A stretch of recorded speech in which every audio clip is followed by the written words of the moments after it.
Dealings with the Dead, number 72. Death has taken away, within a brief space, several of our estimable citizens. Mr. Joseph Balk, an excellent and amiable man, who filled an official station honorably for himself and profitably for others.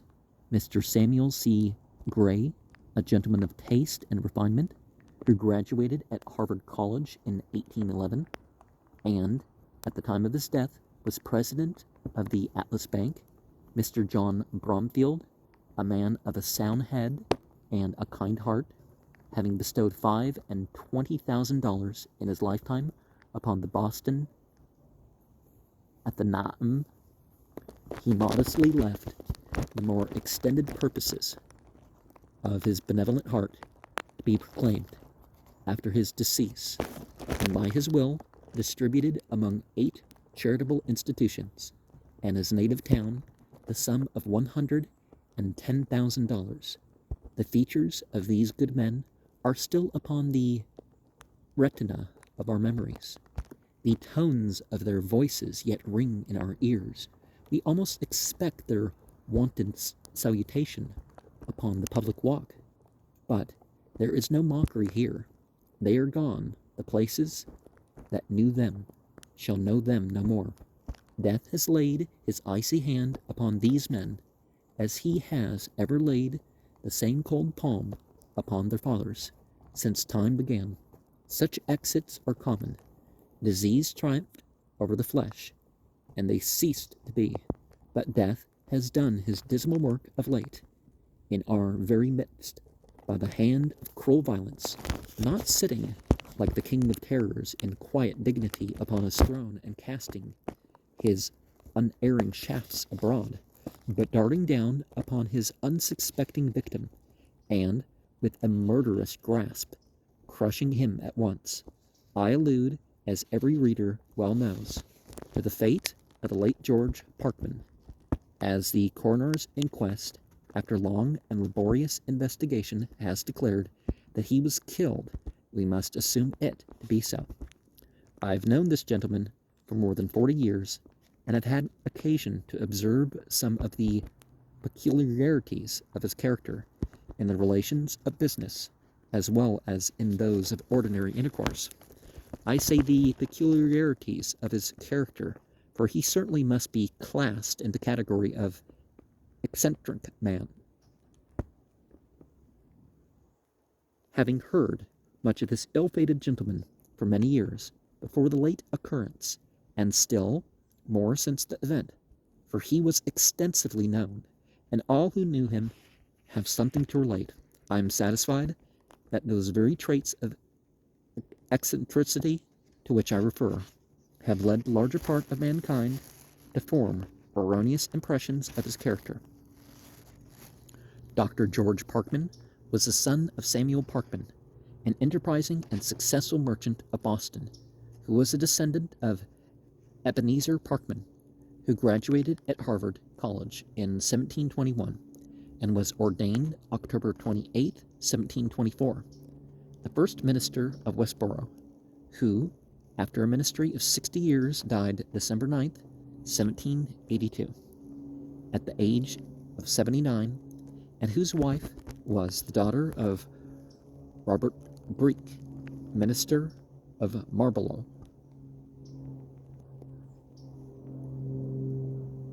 Eccentric men. Who was the grandson of Edward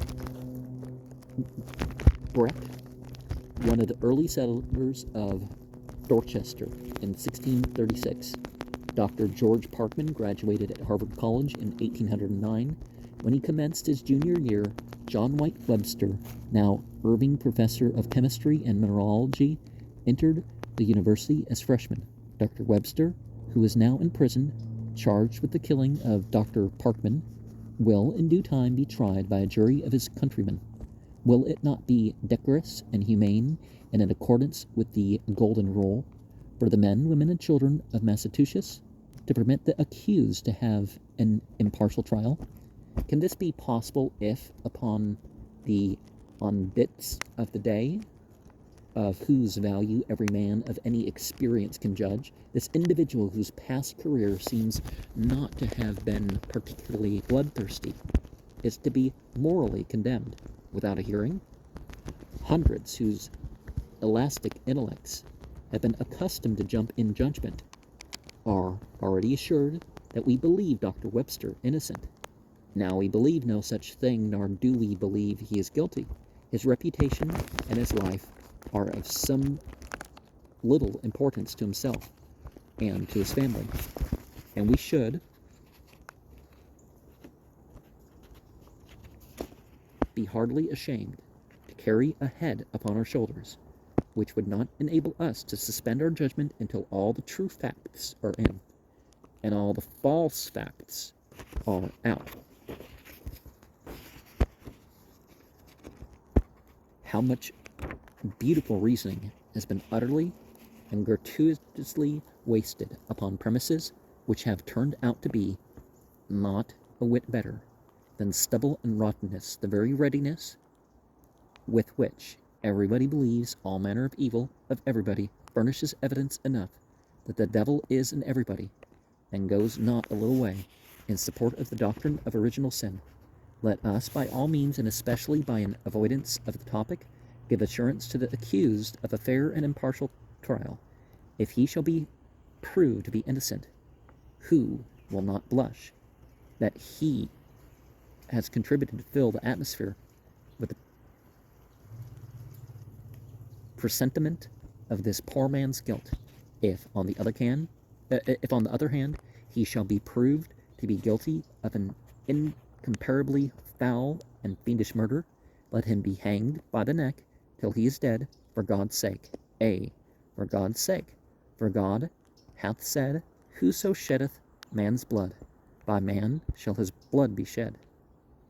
The personal appearance of Dr. Parkman was remarkable, so much so that his identity could not well be mistaken by anyone who had carefully observed his person.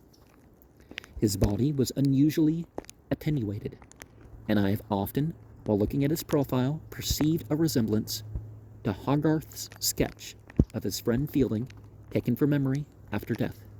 The talents of George Parkman were highly respectable. His mind was of that order which took little rest. Its movements, like those of his body, were always quick, more so perhaps upon some occasions than comported with the formation of just and permanent judgment.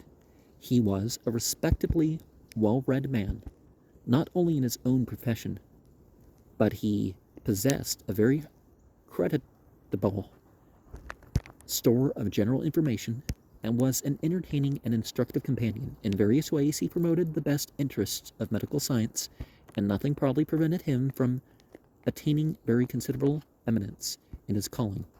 But the accession of hereditary wealth, whose management occupied for many years a large portion of his time and thoughts, by some persons he has been accounted over-sharp and hard in his pecuniary dealings, mean and even miserly. No opinion can be more untrue. Dr. Parkman's eccentricity was nowhere so manifest as in his money relations. The line was singularly well defined in his mind between charity, or liberality, and traffic. He adhered to the time-honored maxim that there is no love in trade. There are persons who, in their dealings, give up fractions and suffer petty encroachments for the sake of popularity, and who make not only their own side of a bargain, but in a very amiable, patronizing way, a portion of the other. Dr. Parkman did none of these things. He gave men credit for a full share of selfishness and cunning, made his contracts carefully, performed them strictly, and expected an exact fulfillment from the other party. It is perfectly natural that the promptness and the pertinacity of Dr. Parkman in exacting the punctual payment of money and the strict performance of contracts should be equally surprising and annoying to those whose previous dealings had been with men of less method and vigilance. But no man, however irritated by the daily repetition of the done, has ever charged upon Dr. Parkman the slightest departure from the line of strict integrity. He was a man of honor, in the true acceptation of that word. His domestic arrangements were of the most liberal kind, his manners were courteous, and he possessed the high spirit of a gentleman. And with all the occasional evidences which his conduct openly supplied of his particular care in the gathering of units, he could be secretly liberal with hundreds. It may well be doubted if any individual has ever lived for 60 years in this city whose real character has been so little understood by the community at large. The reason is at hand. He exposed that regard for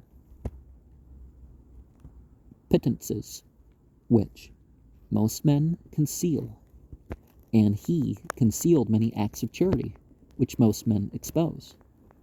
He had many tenants of the lower order. He was frequently his own collector, and brought upon himself many murmurs and complaints, which are commonly the agent's portion. The charities of Dr. Parkman were an aspect now and then of whimsicality, and were strangely contrasted with apparent meanness. Thus, upon one occasion, he is said to have insisted upon being paid a paltry balance of rent, some 25 cents, by a poor woman who assured him it was all she had to buy her dinner. "Now, we have settled the rent," said he, and he immediately gave her a couple of dollars. A gentleman, an old college acquaintance of Dr. Parkman's, told me a day or two since that the doctor came to him after this gentleman's failure some years ago, and said to him with great kindness and delicacy,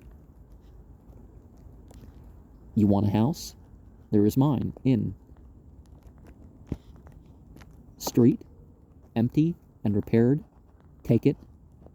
You shall pay no rent for a year, and as much longer as may suit your convenience." In 1832, this city was visited by the cholera. Mr. Charles Well was mayor.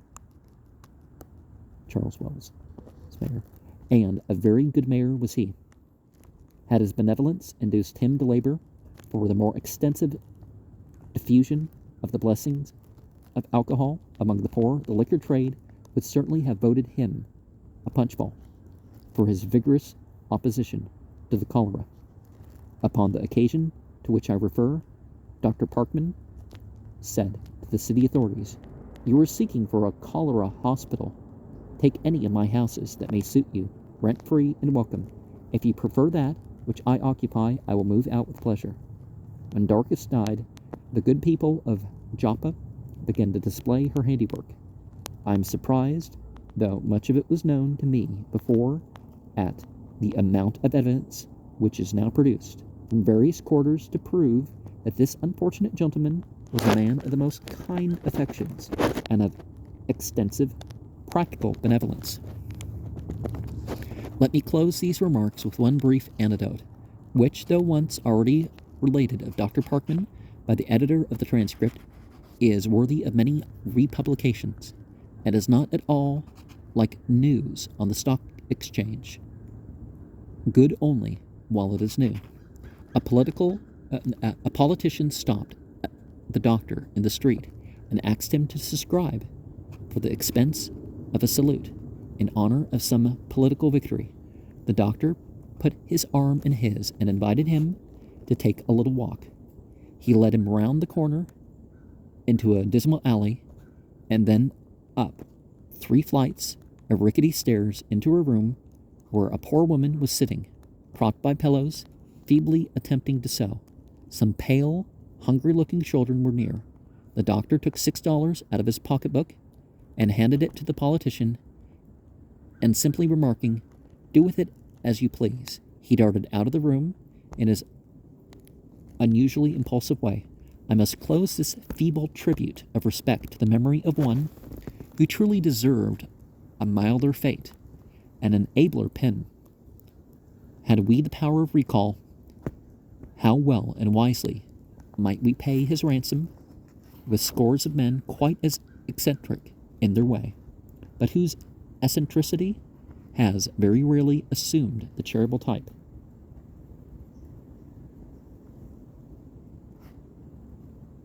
Charles Wells. Well, it's best that your charity is done secretly, right? But you don't have to expose your faults either.